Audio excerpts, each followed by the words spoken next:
Hola, muy buenas tardes. Bienvenidos a un nuevo live. Hola. Hola, hola, ¿cómo están? Hola, ¿cómo estás, Diego? Qué alegre verte. Justo estaba dando la bienvenida. Estábamos con unos pequeños problemas técnicos, pero qué bueno que se resolvieron. Ya listos, claro que sí, con mucho gusto. Excelente. Bueno, voy a darles la bienvenida a quienes nos acompañan hoy. Tenemos 22 personas conectadas. Muchísimas gracias por conectarse de nuevo a este espacio que Victus dedica a temas de la salud y la nutrición. Yo soy la doctora Aurora Bustamante, soy médico especialista en nutrición clínica y el día de hoy el tema que vamos a tratar es un tema sumamente interesante que tiene un auge muy importante en los últimos tiempos, que es la salud intestinal en el perioperatorio. Y qué mejor para hablarnos de este tema que mi colega, gran amigo a quien estimo muchísimo, que es un honor estar en este live con él, el doctor Diego Arenas. El doctor, creo que ustedes todos lo conocen, él es muy conocido a lo largo de Latinoamérica. Él es médico egresado de la Universidad de Guadalajara. Él tiene una maestría en nutrición clínica, tiene una maestría también en dirección y administración de empresas por el Instituto Europeo de Gestión Empresarial. Tiene un certificado de medicina funcional por el Functional Medicine Institute de Estados Unidos. Aparte es editor de un libro que es prácticamente la Biblia cuando uno empieza a estudiar nutrición, el libro de nutrición enteral y parenteral, junto con su papá, el doctor Humberto Arenas, también muy conocido en el ámbito de la cirugía y la nutrición clínica. Es miembro de la Sociedad Americana, Europea y Latinoamericana de Nutrición Clínica. Fue presidente del Colegio Mexicano de Nutrición Clínica y Terapia Nutricional del 2017 al 2018, director del Comité de Educación de FELAMPE en el periodo 2019-2020, es presidente de ILAS, de la sección ibero-latinoamericana de ASPEN, todavía presidente actual, y es director de Sambite, que es un instituto de nutrición clínica, medicina funcional y que también tienen una parte de falla intestinal. La verdad que esto es un resumen del currículum de Diego y bienvenido, Diego. La verdad que un placer es tenerte aquí con nosotros. No, gracias a ustedes por la invitación, a Aurora, a Victus, a todos los amigos de Latinoamérica, que por ahí estoy viendo saludos de Bolivia y de varias partes, un gusto. Y bueno, nada más una rápida aclaración, ya terminé mi etapa en ILAS también, ya ahora es la licenciada Claudia Maza de Guatemala, la presidenta actual de la sección ibero-latinoamericana de ASPEN, pero bueno, ha sido parte, por supuesto, de las actividades durante los últimos años y muy contento de, ahorita que mencionabas todo eso, decía, ay Dios, a que el tiempo se va volando, cuánta cosa, pero bueno, espero que toda esa experiencia hoy podamos compartir algo de valor para todos ustedes, ¿vale? Estoy segurísima que sí. Diego, sabemos que cada vez vemos más en los artículos científicos, incluso en revistas no científicas que hablan del término de salud intestinal.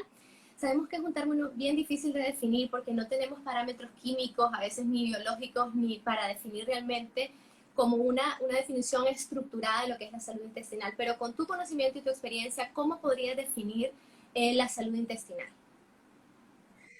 Bueno, empezamos con una pregunta, como bien dices, interesante y compleja o retadora, porque, mira, cuando uno está haciendo nutrición enteral, muchas veces uno siempre tiene la duda, bueno, yo estoy infundiendo o administrando una cantidad, pero realmente cuánto está asimilando el paciente, ¿no? O cuando de repente tenemos mucha sintomatología gastrointestinal, ¿cómo podría yo decir, este paciente en las guías muchas veces dice, cuando hay disfunción gastrointestinal, optar por la parenteral? Y uno se pregunta, ¿cómo puedo decir qué paciente tiene una disfunción o una funcionalidad óptima gastrointestinal? Y ahí estoy hablando del paciente crítico, el paciente hospitalizado, el paciente quirúrgico. Ahora vayámonos al paciente con trastornos crónico-degenerativos, sistémicos, donde uno también quiere saber ese intestino en todas las variables que tiene, qué tan funcional está. Entonces, es una pregunta compleja desde mi perspectiva, ¿ok? Mientras más sintomatología haya, más disfunción va a haber. Y esto se puede objetivizar. Yo utilizo un cuestionario de síntomas médicos donde puedo preguntarle al paciente que objetivice los síntomas del 0 al 4, ¿no? Uno es un síntoma que raramente pasa y cuando pasa no es grave. Dos es pasa frecuente, aunque no es grave. Tres es raramente pasa, pero cuando pasa es severo. Y cuatro es pasa frecuentemente y es severo. ¿Qué síntomas se preguntan ahí? Náusea, vómito, reflujo, que va de la mano con agruras, acidez, evidentemente gastritis, dolor abdominal, estreñimiento, diarrea, distensión abdominal, exceso de gases. En un paciente en consulta, a través de la presencia de esos síntomas, uno puede sospechar qué tan funcional o no está el tubo digestivo. En el paciente obviamente hospitalizado, ahí tendríamos que ver algunos similares, otros no tanto. El paciente puede estar intubado, puede estar obviamente sedado y no te va a decir me duele o no, pero bueno, puedes ver la distensión, puedes ver la presencia o no de peristaltismo, puedes ver el perímetro abdominal, puedes ver obviamente si hay presencia de evacuaciones y qué tipo de evacuaciones tiene. Puedes, ya menos, pero a veces utilizan también el tema de ver qué tanto hay buen vaciamiento gástrico a través del residuo gástrico, que es lo que está usándose cada vez menos, pero es parte del ver cómo funciona un intestino. Y ahora, eso es cómo evaluarlo. Yo, ¿cómo te podría describir un intestino que estuviera funcional, Aurora? Primero, el estómago tiene que producir ácido, ¿ok? Tiene que producir ácido, tiene que haber un buen vaciamiento, ¿sí? Normalmente cuando hay suficiente ácido, lo que pasa es que el esfínter esofágico inferior se cierra y el píloro se va abriendo en pulsaciones, de forma que el estómago es capaz, con el ácido más el propio movimiento mecánico, de ir vaciando paulatinamente el alimento hacia el duodeno y evitar el reflujo, obviamente, gastroesofágico.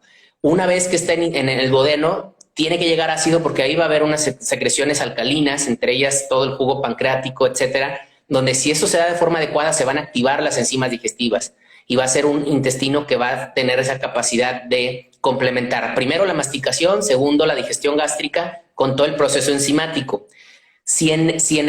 Una vez que se va dando el proceso enzimático, el epitelio intestinal está saludable, va a haber ahí también las enzimas del borde de cepillo y va a terminar, los nutrientes van a terminar de digerirse de forma que sean fáciles para asimilar. ¿Cómo puedo saber que está pasando eso? Bueno, cuando el paciente no tiene una gran distensión, malestar, cólico, náusea, todos los síntomas que justamente les decía. Y en ese proceso tiene mucho que ver la disbiosis, ¿no? O la presencia o no de un microbioma adecuado. Entonces, cuando eso, tenemos un buen peristaltismo, un buen movimiento que va a permitir que, pues técnicamente el paciente evacúe cuando menos una vez al día, ¿sí? Sin mayor problema y sin que sean heces ni muy líquidas, ¿sí? Ni muy secas, ¿no? Que lastimen, que en las clasificaciones que hay, tipo 3, tipo 4. Entonces, cuando yo veo un paciente que está evacuando mínimo una vez al día, puede ser incluso una vez después de cada toma de alimento, que no se distiende mucho, que no tiene esta sintomatología que al inicio comentaba y realmente además está ganando peso, pues uno puede pensar que está asimilando bien los nutrientes y que ese intestino está funcional. ¿Sale? Compleja la respuesta a una pregunta también algo compleja, ¿no? No, pero excelente. Creo que es súper completa y la verdad que hiciste un fabuloso trabajo resumiendo cómo poder ver la salud intestinal desde el punto de vista fisiológico como médico, cómo uno lo entiende y cómo el paciente puede percibirlo si tengo distensión, si no estoy yendo bien al baño, si no me está cayendo bien la comida, como nos dicen los pacientes, pues sabemos que el paciente tiene algún problema. Y ahora creo que hemos visto que es cada vez más frecuente el síndrome de intestino irritable, que son alteraciones funcionales, y vemos enfermedades crónicas.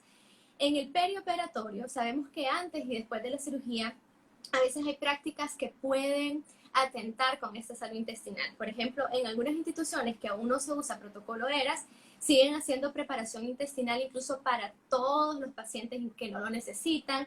Y hay otras medidas que sí son necesarias, como el uso de antibióticos, pero también vemos que a veces dejan al paciente en ayuno muchas horas, lo mantienen en ayuno después de la cirugía. ¿Cómo podríamos, de alguna manera, qué factores crees vos que son los más importantes que pueden alterar la salud intestinal en un paciente que va a someterse a una cirugía? En este caso, hablando en el contexto de cirugía electiva, que podemos de alguna manera preparar al paciente. Ok, bueno, lo primero hay problemas crónicos que se podrían agudizar, como bien dices, con malas prácticas.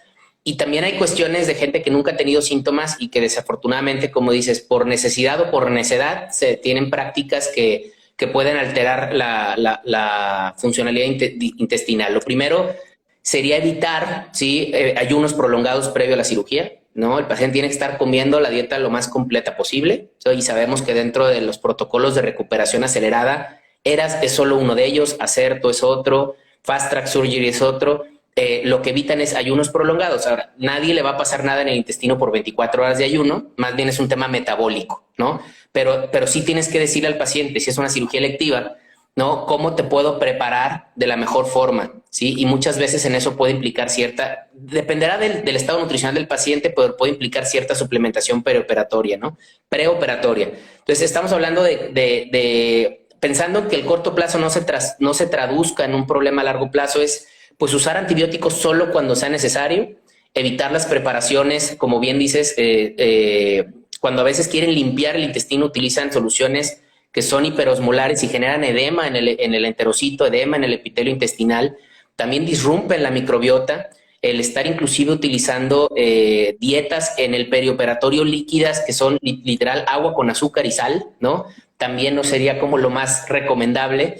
Entonces, en el pre, sin duda es alimentación natural lo más completa posible, ¿sí? Con su buena hidratación, ¿sí? Y si tiene alguna condición como un riesgo nutricional muy severo y es una cirugía mayor o ya un estado de desnutrición, evidentemente aprovecharía el preoperatorio para darle una suplementación dirigida. Y en esa suplementación dirigida, pues tú quieres que ese intestino esté en las mejores condiciones por toda la repercusión que puede tener en el postoperatorio, sabiendo que el intestino es un órgano que no solamente va a tener esta función de asimilación de nutrientes, ¿no? Tiene una función de regulación de la inflamación o promoción de la inflamación, tiene también una función de barrera donde puede haber translocaciones bacterianas o de endotoxinas y eso afectar incluso metabólicamente al paciente. Tiene una función también de regulación del sistema inmune y producción de defensas para el propio organismo. Obviamente ahí se asimilan los nutrientes que podrían impactar en una buena o mala cicatrización en el postoperatorio e incluso el intestino tendrá que ver con el estado anímico del paciente, ya que un intestino que esté en condiciones lo más cercanas a lo fisiológico será capaz de producir serotonina y de tener al nervio vago tranquilo y de mantener, digamos, estable también el sistema nervioso autónomo del paciente, ¿no? Mencionaste dos cosas súper importantes. De todo fue sumamente importante, pero hay dos cosas que creo que vale la pena, aprovechando todo tu conocimiento, que nos hables a mayor profundidad. Bien dijiste y estamos claros de que las funciones digestivas y absortivas del intestino no son las únicas, aunque a veces como médicos se nos olvida que hay otra función más allá de eso. Una de ellas que mencionaste es la regulación de la respuesta inflamatoria y también el intestino como un órgano inmunológico, como nuestro órgano inmunológico más amplio.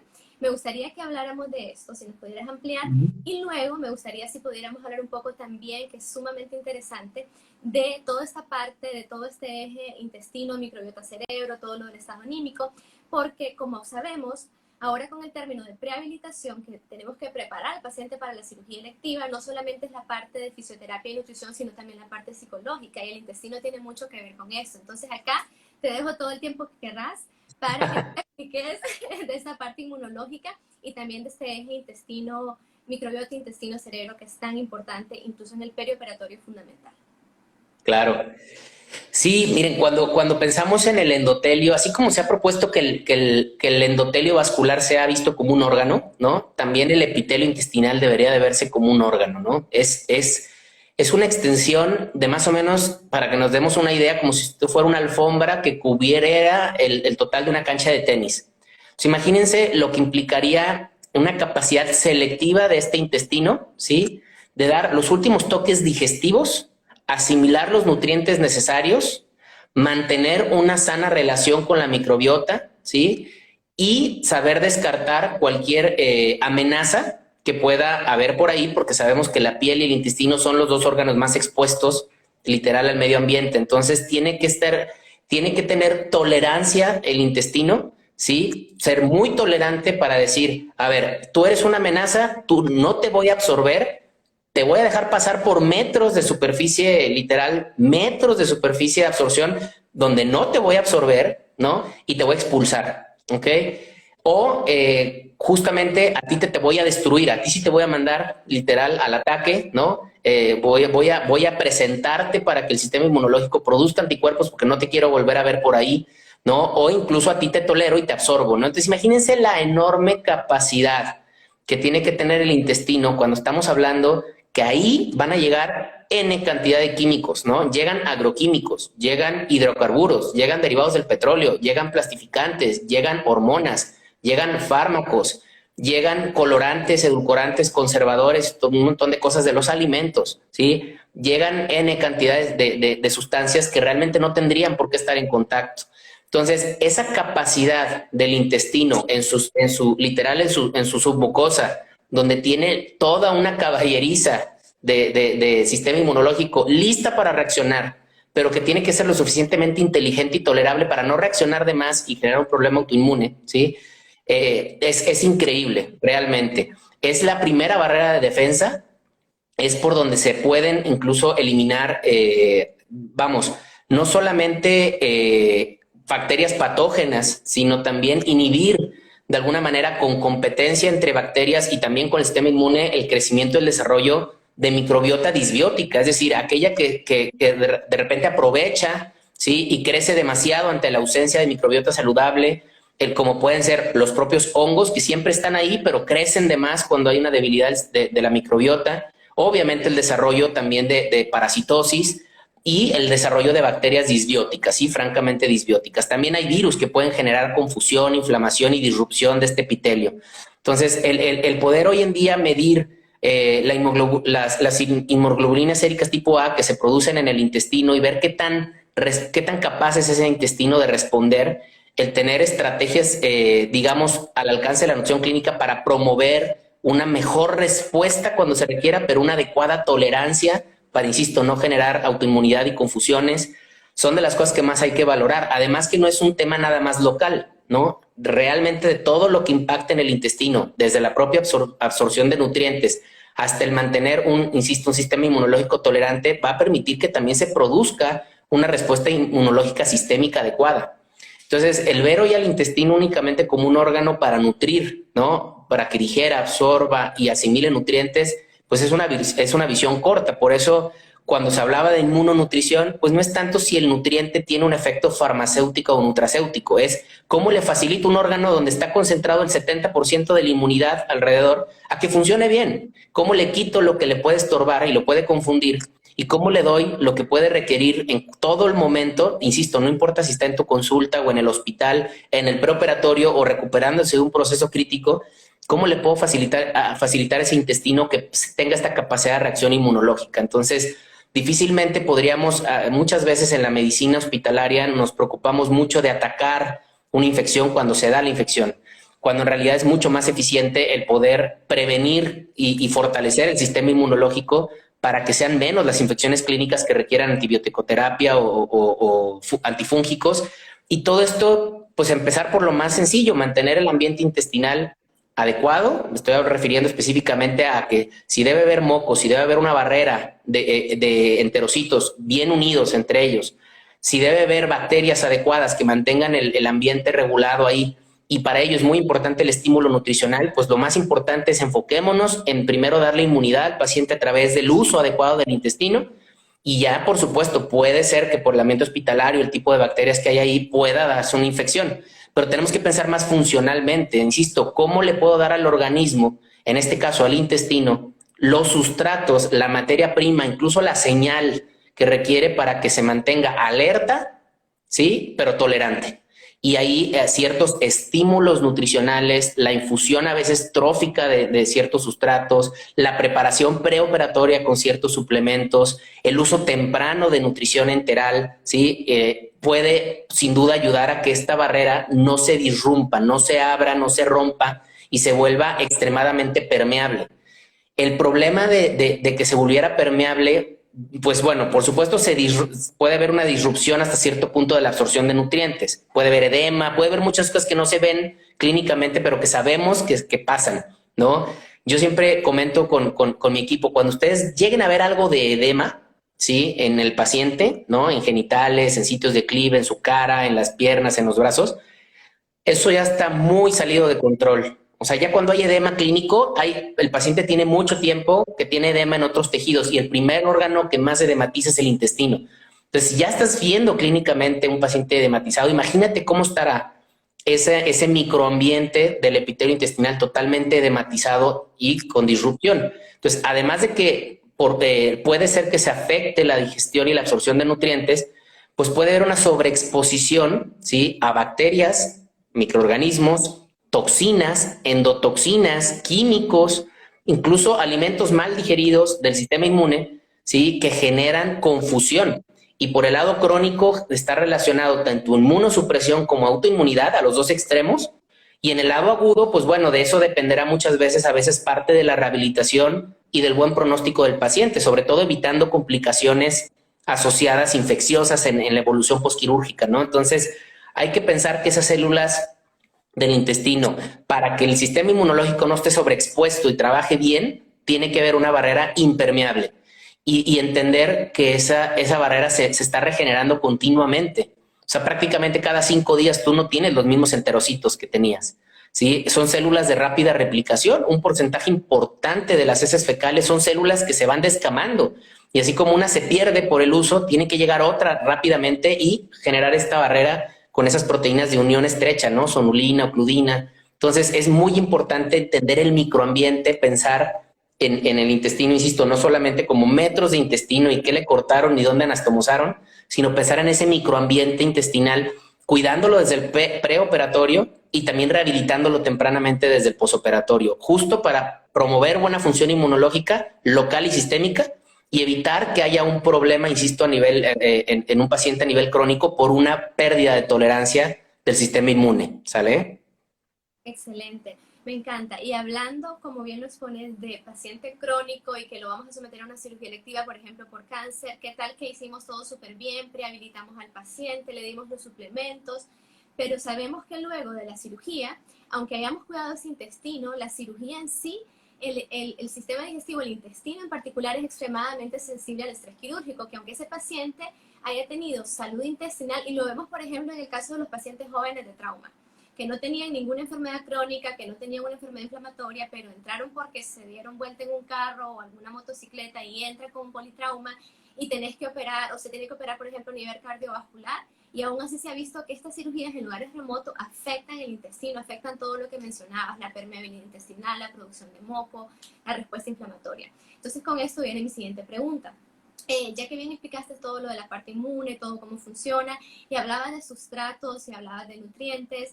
De hecho, me encanta la parte que decís de que quitemos o no nutracépticos o inmunonutrientes, la terapia médica nutricional ya es una terapia inmunomoduladora, porque le estamos dando nutrientes a nuestro órgano inmunológico más importante. Entonces, ¿qué sustratos o qué medidas o en general qué podemos hacer para rehabilitar al paciente en el postoperatorio desde el punto de vista nutricional, siempre sin perder de cuenta esta protección intestinal?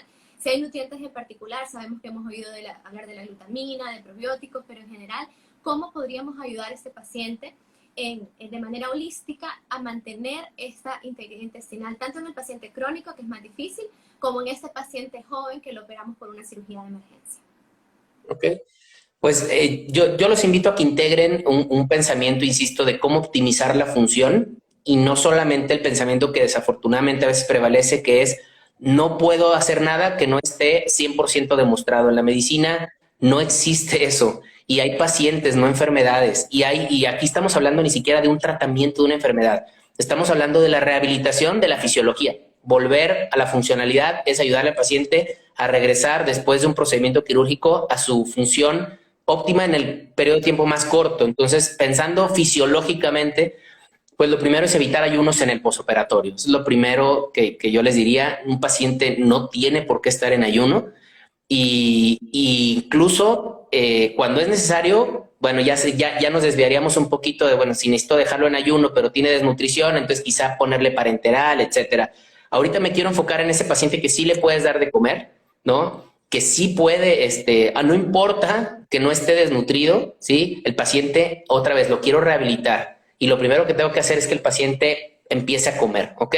El estímulo del alimento va a producir ácido, va a generar enzimas, va a vaciar bilis y va a generar también la liberación de enterohormonas. Y eso es algo clave para que justamente el intestino tenga trofismo, tenga regeneración continua. Entonces, la señal la mandas con comida, con alimento. Ahora, estamos muy acostumbrados a hacer progresiones muy tradicionales de líquidos claros, líquidos generales. Yo lo primero es, la verdad es que los líquidos claros, insisto, es azúcar, ¿no? Entonces, ¿por qué mejor no darle? Literal, yo muchas veces aprovecho y ahí doy algo de proteína, ¿ok? Si le tengo miedo a algún tipo de proteína, suero de leche o cualquier tipo de proteína, empiezo con la pura glutamina. ¿Por qué? Porque sé que es un sustrato, ¿sí? Que el enterocito me lo va a agradecer. y al menos no dejo desprotegido. Son 24, 48, 72 horas en lo que vamos progresando. Ese enterocito no dejó de recibir el sustrato que más le sirve a las células de rápida replicación, que no solo es el enterocito, también son las inmunológicas, por cierto, ¿no? Y también tiene un rol de inflamación y tiene un rol en el tema de cicatrización. Entonces, no dar agua con sal y azúcar, ¿no? Dar líquidos que tengan un aporte de un nutriente que sabes que funciona para ello. Cuando el paciente fue sometido a una cirugía con antibiótico-terapia o va a requerir antibióticos, yo trato de siempre establecer un esquema de probióticos, ¿no? Al terminar sus antibióticos, inicio con los probióticos, ¿ok? O al alta del paciente. Y bueno, la progresión lo más pronto posible a la dieta completa, ¿no? Que el paciente esté masticando, esté salivando, esté distendiendo el estómago, esté mandando estas señales, como les decía, con la propia fisiología. Es algo que realmente puede ayudar a que incluso el paciente tenga menos náusea, mejor peristaltismo, menos íleo, ¿no? Mejor vaciamiento gástrico. Uno pensaría que dándoles de comer tempranamente pudiera caer en el riesgo de que el paciente tenga retención en el estómago, náusea, vómito, malestar, dolor, y pareciera ser lo contrario. Mientras más rápido tratamos de comer, además del efecto positivo que hay a nivel emocional en los pacientes, realmente fisiológicamente el paciente tiene menos náusea y empieza el intestino a trabajar, a moverse de manera más rápida, ¿no? Y eso va a implicar también que en algún momento empiece a evacuar y empecemos a evitar estos estreñimientos, esta producción de gases, esta disbiosis, esta reabsorción de toxinas en el intestino, porque justamente se queda estancado ahí algo que se está fermentando, que no se está expulsando, y no es normal que el paciente esté 24, 48, 72 horas o con diarrea o sin evacuar nada, ¿no? Entonces, lo primero es el estímulo, insisto, temprano, evitar el ayuno, dar sustratos como proteína en suero de leche, como glutamina, y agregar probióticos si se usaron probióticos, ¿no? Digo, si se usaron antibióticos, agregar probióticos, ¿no? Y que estamos hablando de pacientes de un universo importante, en este caso el perioperatorio. Ahí hay N decisiones que ustedes, en base al perfil nutricional del paciente, a la historia clínica del paciente, al tipo de cirugía del paciente, al hospital donde lo estén atendiendo, bueno, podrán ver qué recursos tienen y en cuál sí y en cuál no. La invitación es rompan con el tradicional ayuno posoperatorio, ¿sí? Y con las progresiones en base a azúcar y agua, ¿no? Esa sería mi invitación, y piensen qué sustratos dar para que ese intestino pueda rápidamente volver lo más rápido que pueda a su funcionalidad. Excelente, así es. Como mencionas, dependiendo de los recursos, pero eso que vos decís es básico, y creo que incluso la unidad de salud que cuente con los recursos más escasos cuenta con algún módulo que tenga proteína o que, bien como mencionaste, tiene glutamina. En cuanto a las dosis que manejas de glutamina, ¿cómo las suplementaste? ¿La suplementas igual a 0.5 gramos por kilo de peso al día? ¿Por cuánto tiempo la das? En el caso que el paciente, como mencionabas, tal vez no tolera una fórmula completa y querés mantener el trofismo por las primeras 24 o 48 horas, ¿le das la dosis completa, o en este caso cómo haces el cálculo para suplementarla? Miren, cada paciente lo va a tolerar diferente. Lo que yo he ido aprendiendo con el paso del tiempo es empezar bajito e ir progresando conforme a tolerancia. O sea, si nos vamos a 0.5 gramos por kilo y el paciente pesa 80 kilos, estamos hablando de 40 gramos, ¿me explico? Es difícil de repente que te tolere el día 1 40 gramos. Entonces trato de cuando menos garantizar 10 gramos, ¿no? En el primer día. Y dependiendo, como bien dices, ¿no? Si el paciente ya empezó a tolerar, a lo mejor también opto por dejar los 10 gramos, pero sumar una fórmula polimérica, ¿sí? Complementando los alimentos, que yo casi siempre los suplementos en el posoperatorio los utilizo como colación, no sustituyendo una comida. O sea, si le van a llevar el desayuno, déjalo desayunar. Pero a veces la rutina del hospital condena al paciente a estar desde las 8 o 9 de la mañana hasta las 2, 3 de la tarde sin nada, cuando a media mañana pudiste aprovechar con medio suplemento o un suplemento, dependiendo del paciente y la tolerancia. Entonces, si me tolera, sí llego a dar cuando menos de 10 a 20 gramos de inicio, ¿sí? En vía oral, a veces lo que hago es en cada comida trato de decirle, tómese 10 gramitos de glutamina. Y eso me puede llevar 2, 3 días, 4 días, pero sé, insisto, que ni me estoy pasando la dosis que técnicamente es la adecuada, que es 0.4, 0.5, y tampoco me estoy yendo con dosis muy bajitas. He visto algunos productos que inclusive los cápsulas, etcétera, que trae ¿cuánto era? 300 miligramos. Dices, con 300 miligramos, digo, mal no le van a hacer al paciente, daño tampoco, pero ¿qué tanto voy a tener un impacto en una superficie de absorción tan larga, no? Entonces yo creo que de 10 a 20 gramos de inicio podrías llegar a 30, uno en cada comida sin problema, y ahí tú tendrás que ir jugando también si metiste alguna fórmula polimérica y qué tanto está comiendo y tolerando el paciente la dieta como tal, ¿no? Claro. Y en cuanto a los probióticos, ¿tenés alguna experiencia? ¿Hay alguna familia de probióticos que prefieras? La verdad es que ahora con los probióticos hay tanta información. Cada día, si realmente sabemos de probióticos, sabemos que son cepa dependientes, pero me encantó lo que mencionabas, y es algo que siempre digo en mis conferencias a mis pacientes. Si somos médicos y entendemos de fisiología, de biología, de inmunología, no podemos esperar que haya un ensayo clínico con 5.000 pacientes que avale el uso de ciertas cepas si vemos que ha sido bondadosa en una patología que tiene una fisiología similar. Uno puede de alguna manera atreverse a utilizarlas. Entonces, ¿tenés alguna familia en particular de probióticos, alguna cepa en particular que utilicé? Depende del paciente, depende si está con antibiótico terapia, o a veces de repente uno le pone probióticos porque el paciente te lo refiere. Me pasa a mí, pasó 7 días sin comer, entonces aunque no haya recibido antibióticos probablemente hay una disbiosis.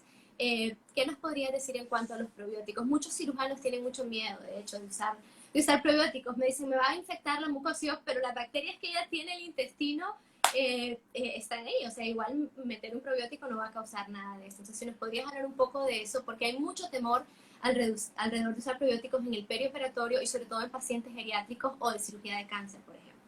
No, a ver, los extremos son los que podrían generar problemas. ¿Cuándo me refiero a extremos, no? El justamente olvidarte que existe una microbiota y nunca rehabilitarla, ¿no? Los probióticos son parte de la rehabilitación. Insisto, con el hecho de que el paciente empiece a comer, la microbiota normal se fortalece, ¿ok? Los probióticos pueden ser parte, los prebióticos y ciertas fibras solubles pueden hacer un efecto simbiótico. Ya quizá después del hospital, evidentemente, el uso de alimentos fermentados, todo eso es como parte de un proceso donde si hay colores, es decir, frutas, verduras de diferentes colores y fuentes en la alimentación, tú sabes que ya estás fortaleciendo la microbiota. El uso de los probióticos, evidentemente, es un refuerzo temporal, porque tampoco es como que el probiótico llegue, se quede, se empiece a reproducir y conquiste el intestino y viva toda su vida feliz. No funciona de esa manera. Es un efecto temporal, ¿no? El que estás generando. Pero ese efecto temporal ayuda mucho a optimizar la funcionalidad y acelerar la recuperación.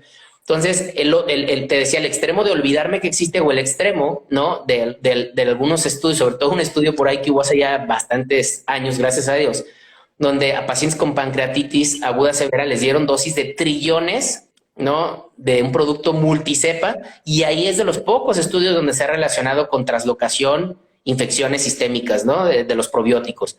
Realmente cuando hablas de una cifra de millones a billones o miles de millones, es muy complicado, como bien dices, cuando tienes un intestino con trillones de bacterias, que tú dando billones vayas a generar un efecto de traslocación o infecciones. Realmente los probióticos, bueno, obviamente todos los que están técnicamente en el mercado son cepas que se han probado que tienen un beneficio y que no van a generar un daño. Entonces, miedo no tendrían que tener, ¿no?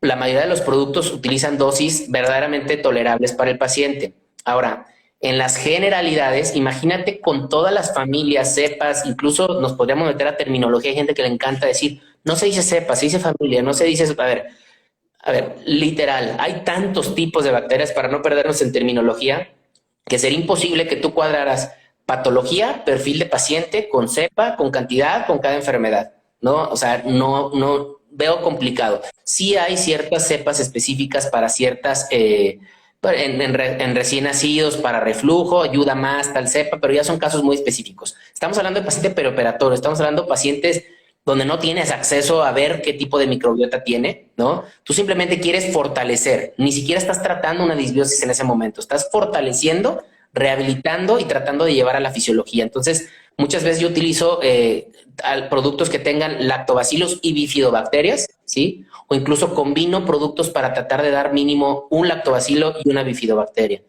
Y veo, dependiendo, ¿no? El tipo de paciente, si puedo quedarme en dosis alrededor de 5 billones, 10 billones, ¿sí? Hasta llegar a 20, 25 billones, que es el margen en el que yo me he sentido muy seguro durante muchos años, ¿no? Utilizando productos en pacientes que estuvieron hospitalizados y fueron sometidos a procedimientos quirúrgicos. Mi experiencia en medicina funcional con enfermedades crónico-degenerativas es otro mundo, en donde también obviamente a veces utilizan dosis mayores o por periodos de tiempo más prolongados. Y son todos unos protocolos de rehabilitación intestinal de 12 semanas, 6 meses, ¿no?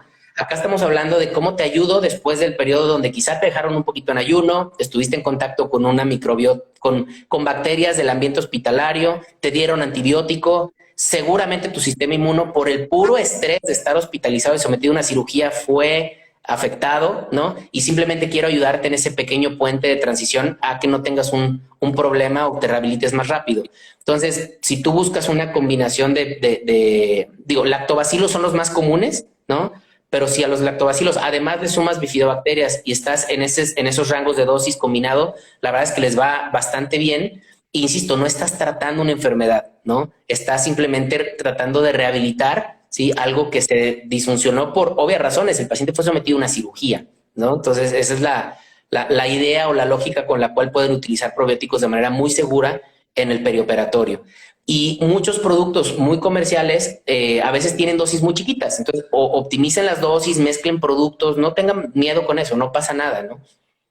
Así es. De hecho, hay muchos productos en el mercado que no cumplen verdaderamente con el criterio de ser un probiótico y la gente los compra over the counter, los compra sin receta médica creyendo que eso va a ayudar cuando sabemos que hay bacterias y cepas que han sido estudiadas específicamente para eso.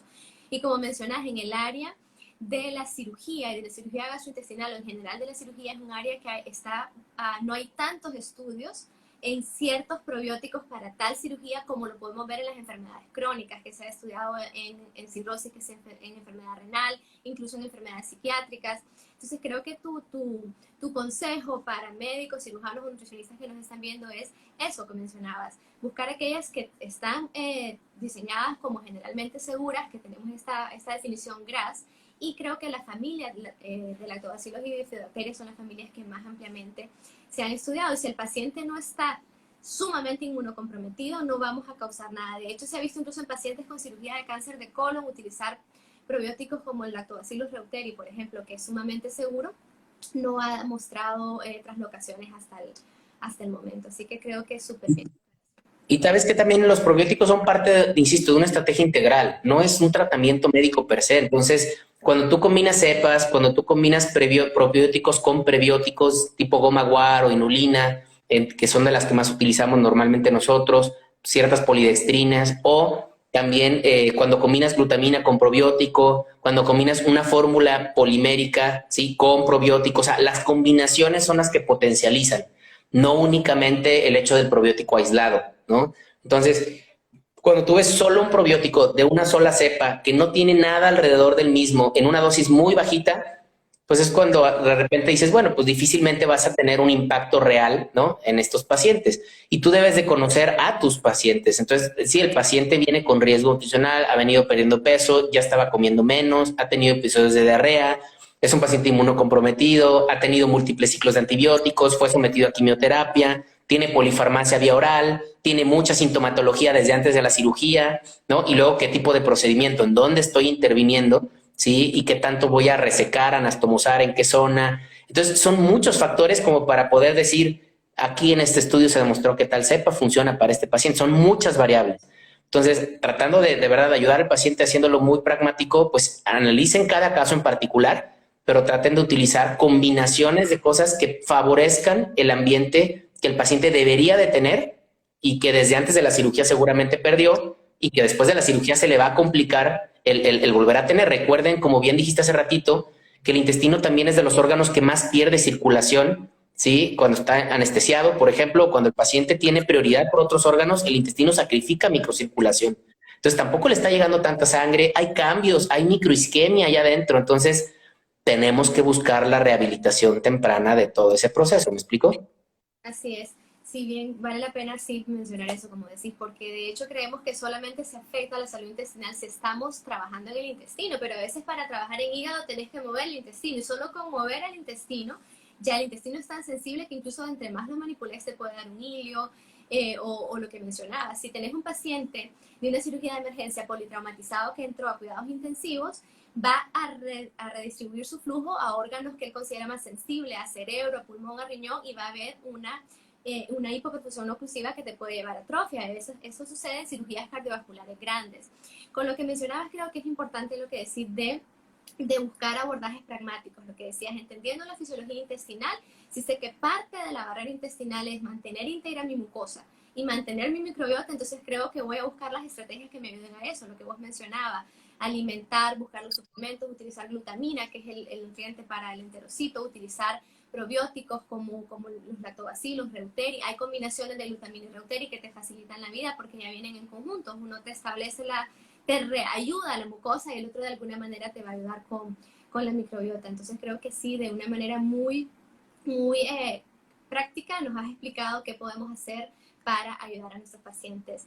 Diego, no lo puedo creer, tenemos 45 minutos y siento que han pasado 15 minutos en este. Se va rápido. Se va sumamente rápido. Creo que quedó, hablamos la verdad que bastante de salud intestinal y del perioperatorio. Creo que quedó todo abordado. No sé si me ayudas, si hay algo más que quieras añadir. No hay preguntas hasta el momento, solo muchos saludos. Te saluda Fernando de Zambite. Te saludan desde muchísimas partes de toda Latinoamérica. No sé si te gustaría... Por ahí estuve viendo mucha gente conocida y muy querida conectada, así que les mando a todos un saludo. Y nada más la invitación yo creo que sería que pensaran en, de verdad, el intestino es fascinante en todo sentido. Ni siquiera nos hemos metido a hablar de glándulas anexas. Ahorita que hablabas, toda la circulación enterohepática, todos los trastornos hormonales que hay por justamente disbiosis, recirculación de estrógenos, de la mano de estreñimientos. Entonces, cuando tú aprendes a ver y a rehabilitar la funcionalidad del intestino, de verdad le puedes cambiar la vida a un paciente. Entonces, piensen en ese intestino como un segundo cerebro, ¿sí? No solamente porque se afecta por las emociones del paciente, sino también el tú trabajar de forma adecuada el intestino va a ayudar al estado anímico del paciente, ¿no? Y en general eso es algo crítico para cualquier patología. Después de imagínense los pacientes post-COVID con la disbiosis que no quedan, por ejemplo, y la rehabilitación a la que tienen que someter, o imagínense un paciente con artritis reumatoide, un paciente con cáncer. Hay muchas situaciones donde pensar en el intestino más allá de la absorción de los nutrientes puede literal mejorar la absorción de fármacos, de tratamientos. Entonces, yo les invito a que realmente esta frase que se puso muy trillada, pero poco la aplicamos en la clínica del intestino es un segundo cerebro. Sí, el intestino tiene muchísima inervación, ¿no? Tiene una conexión directa, tiene la conexión del nervio vago, tiene producción de neurotransmisores, es un órgano endocrino, sí, con enterohormonas. Entonces es un órgano de detoxificación detoxificación y eliminación de toxinas una vez que en el hígado fueron biotransformadas.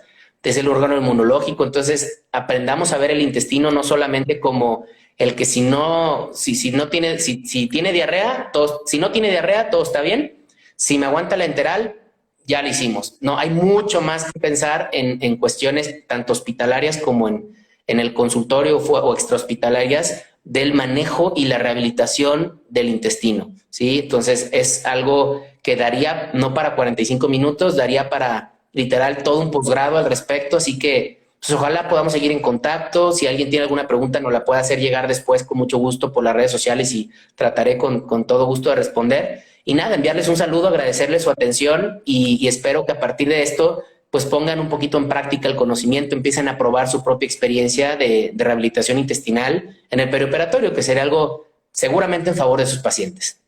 Muchísimas gracias, Diego. Definitivamente que así es. Y como les digo yo siempre a mis colegas cirujanos, si usted olvida el intestino, él se encargará de recordárselo. Porque seguro empiezan a ver las endotoxinas metabólicas y las complicaciones, es cuando vamos a pensar que olvidamos el intestino. Entonces, muchísimas gracias, excelente. Siempre es un verdadero placer escucharte. Qué talento tenés para explicar situaciones complejas y conceptos complejos de una manera tan sencilla y tan pedagógica, que es un talento que viene de familia, porque tu papá igual es un excelente orador. Ha sido un buen maestro. Un buen maestro, así es. Ha sido una excelente 45 minutos, un poquito más. Esperamos tenerte de nuevo por acá. Tenés tanto conocimiento en cuanto a todos estos temas que seguro que te vamos a invitar de nuevo a un live. Gracias por tu tiempo, gracias a los que se conectaron. Como el doctor dijo, aprovechen que se puso la orden, escríbanle mensaje directo si tienen necesidad. Y a los que están en México, aprovechen a Zambite, que tienen esa unidad para estudiar y para aprender de manera realmente magistral. Muchísimas gracias, Diego, que tengas una excelente tarde, una excelente noche ya casi para vos. Y gracias. Nos vemos. Cuídense mucho. Saludos a todos.